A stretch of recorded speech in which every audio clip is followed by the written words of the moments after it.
L'émotion était à son comble ce jour à Kamina, chef-lieu de la province du Ulmami. Après plusieurs années d'attente, l'eau en provenance de l'usine de traitement de l'Ovoy a finalement atteint les châteaux d'eau de la ville de Kamina, marquant ainsi une étape décisive dans l'exécution de ce projet d'intérêt public tant attendu par la population.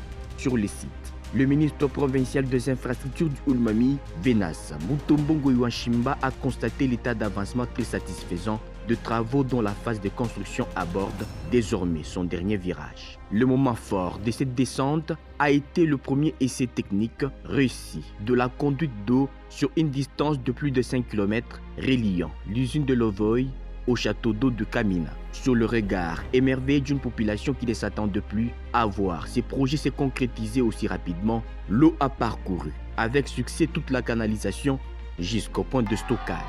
Un instant historique, accueilli par de cris de joie, des applaudissements et une profonde émotion collective. Pour de nombreux habitants, cette réalisation symbolise l'aboutissement d'un rêve longtemps nourri, un rêve devenu réalité grâce à la vision du président de la République, Félix Antoine Tshisekedi Tshilombo, qui a fait de l'amélioration des conditions de vie des Congolais une priorité de son action gouvernementale. Aussitôt informé du succès de cet essai technique, le gouverneur du Ulmami, Banzamoulme Marmo, s'est rendu personnellement sur le terrain pour s'imprégner de la situation. Sur place, l'autorité provinciale a salué l'évolution remarquable des travaux et félicite l'ensemble des équipes techniques mobilisées pour la réussite de ces projets stratégiques. Cette infrastructure hydraulique constitue une réponse concrète à un défi majeur auquel fait face la ville de Kamina, l'accès à l'eau potable.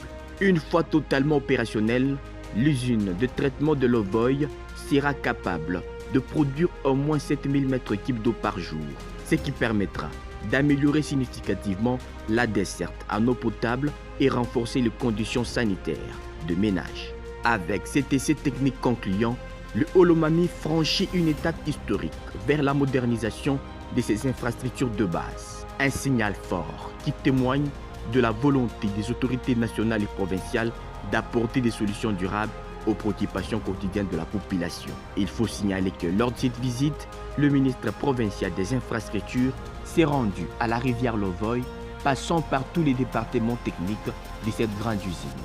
Tout est en marche et la population n'attend que l'eau dans le robinet.